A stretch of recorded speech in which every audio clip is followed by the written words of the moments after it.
Good afternoon. Please. Welcome to the White House. It is truly inspiring to see everyone gather here together, united in support of this remarkable initiative and community.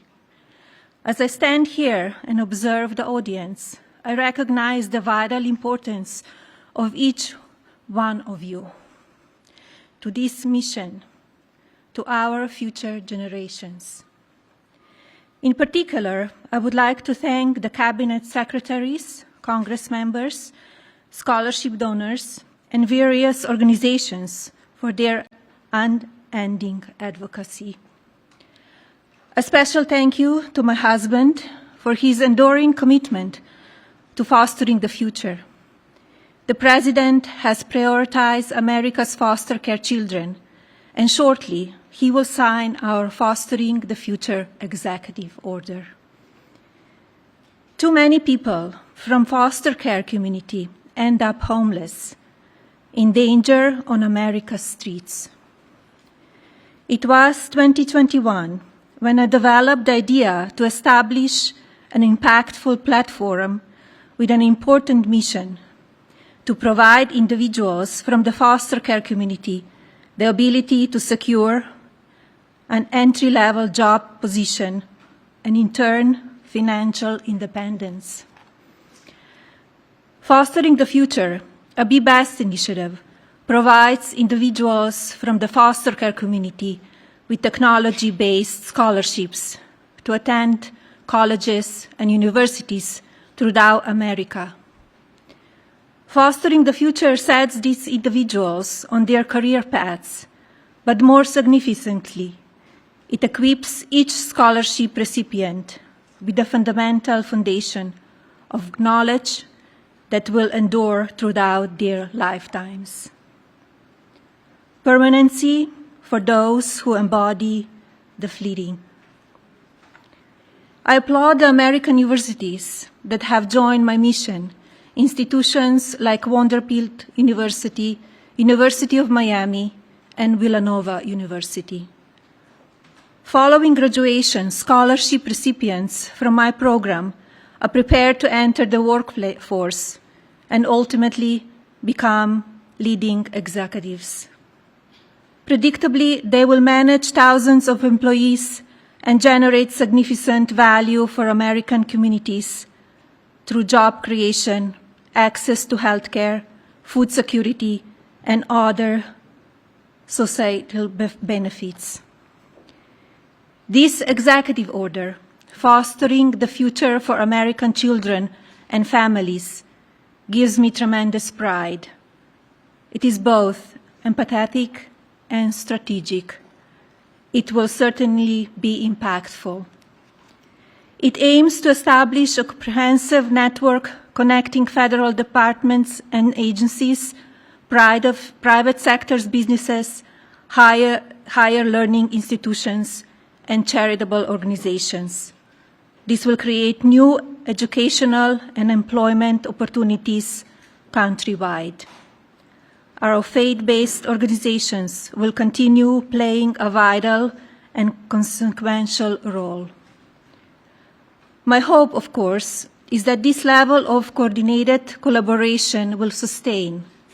But today, I call on leadership from these various organizations, including the private sector, to join my effort, rise above the ease of inaction.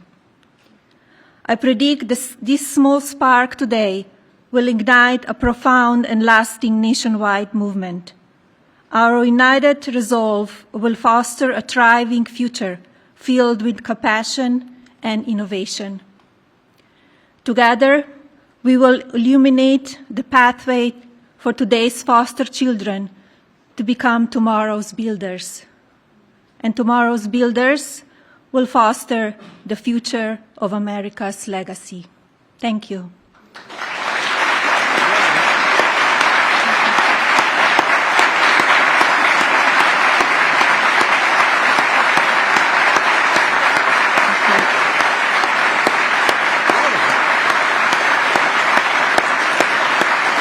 It is my pleasure to introduce my husband, the President of the United States, Donald J. Trump.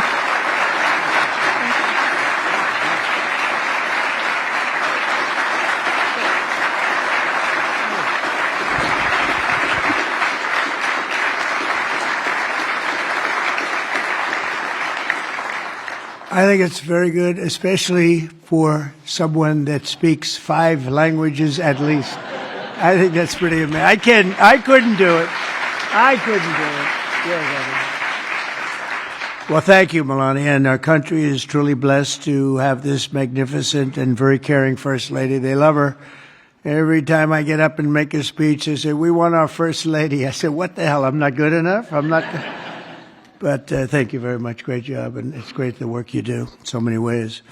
This afternoon, I'm delighted to sign a historic executive order building on the Fostering the Future initiative to make America's foster care system better, fairer, and more effective than ever before. And it's been effective, but it's moving in a very strong direction.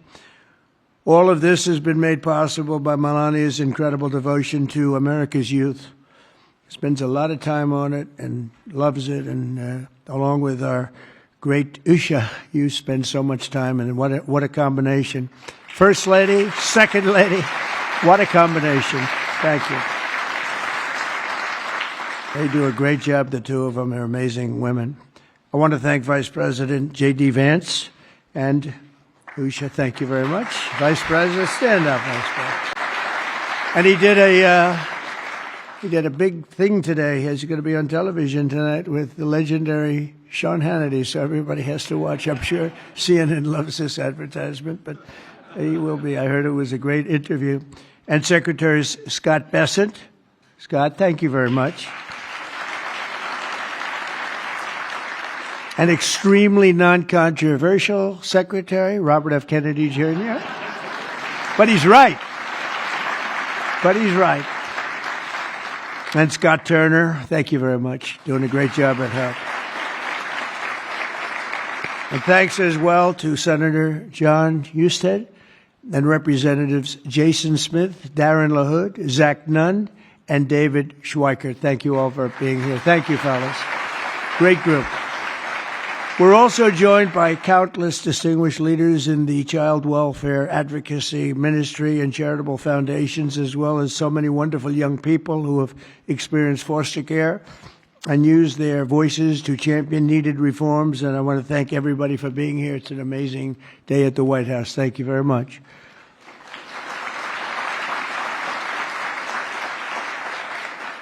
And right behind me, by the way, in about 2 years from now, we'll use a much bigger room because we had to turn away a lot of people. And it'll be right here. This will be the entrance. That's a knockout paddle. It's called the knockout. It looks pretty nice right now, but it's going to look a lot better in a little while.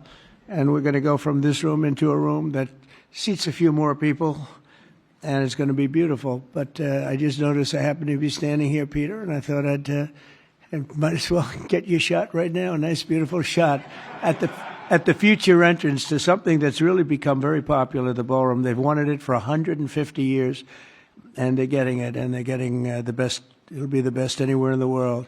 Each year, more than 15,000 young people age out of the foster care system, and unfortunately, too many struggle to become self-sufficient. The order I will sign in a few moments will provide vital new resources to help young people transition out of the foster care system and live a very happy and a very successful life. Very, very successful. With this order, I'm directing the heads of the key federal departments and agencies to establish a Fostering the Future program in coordination with our wonderful First Lady's office. They're coordinating, and they've already been coordinating for quite some time, and I think I hear it's going really well. You're going to have some, when she gets involved in things, it works, I can tell you that. Under this major new initiative, great American companies and institutions will be signing a pledge to invest in teaching, training, and mentoring America's youth who are transitioning out of the foster care system. This will help provide jobs, education, and personal development opportunities to fantastic young people who truly need and deserve them, and they're going to get them. A terrific example of the impact these programs can have is Eric Alvarez from Omaha, Nebraska, who is with us today. Where's Eric? Where is he? Stand up. Good-looking guy.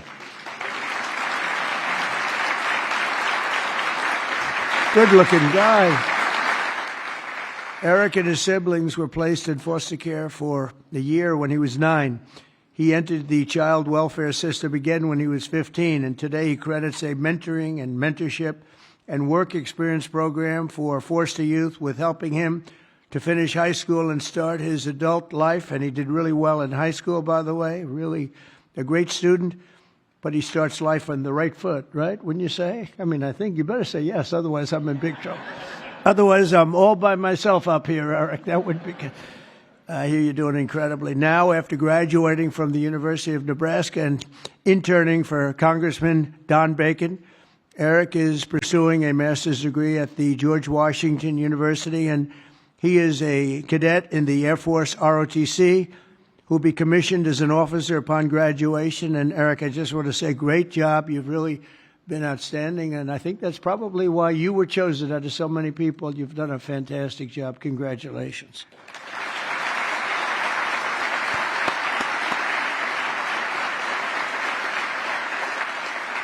The new initiative we're establishing will also create an opportunity for foster youth to take full responsibility of the federal tax credit scholarship program established by the One Big Beautiful Bill.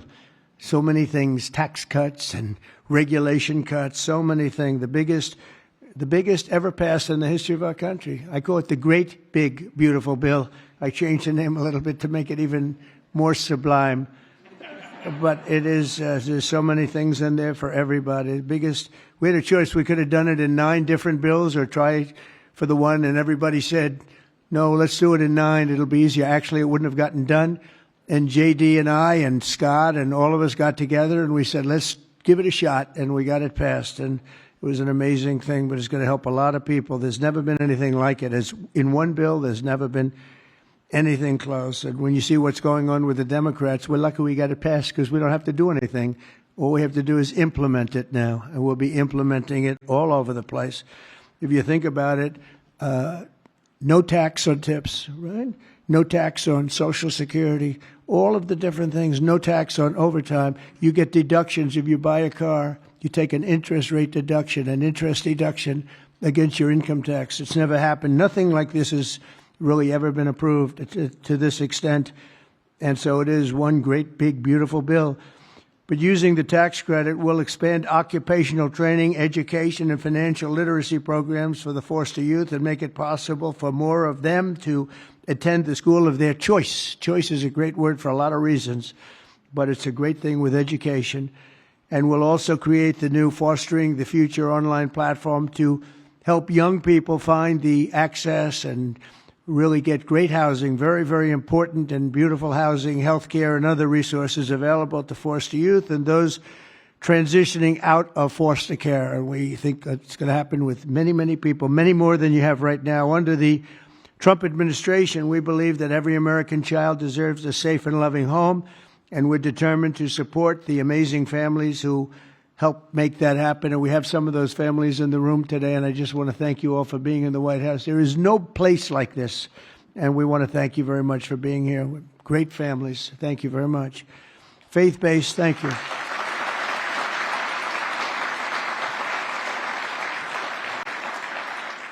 Faith-based nonprofits are the nation's most trusted institutions, interacting with the foster care system and practicing Christians and more. Think of this, more than twice as likely foster care.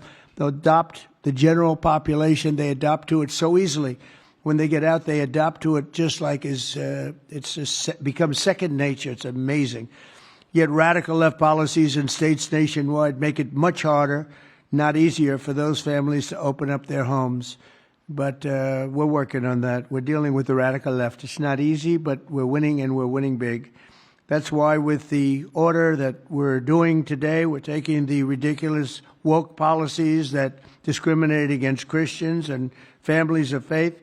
As president, I will always stand by us, we will stand by our country, and we will stand for religious liberty. So important. We stand for religious liberty. The Bible tells us, thank you. Thank you. The Bible tells us that one of the measures of any society is how it cares for vulnerable children and orphans. So important, and it's so big in the Bible. So as we make America great again, we are going to protect American children in foster care, and we're going to ensure that they will never, ever be forgotten. These children will never be forgotten, and they're going to grow up to be unbelievable, strong, smart, wealthy, productive citizens. So once more, I want to thank Melania for the great job she does, not here only just as First Lady. She's a great First Lady. And I want to thank you very much, honey, and the foster families and leaders here today. You're very special people, and we're going to work together, and we're going to have some absolutely incredible results. Thank you all for being here. Thank you very much. Thank you.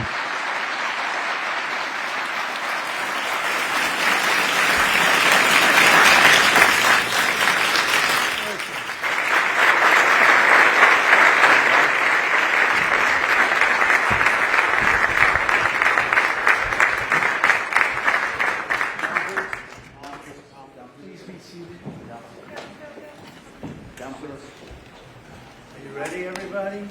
This is it. Too late to change it. Should we sign it? Okay. Susie, do we sign this? That's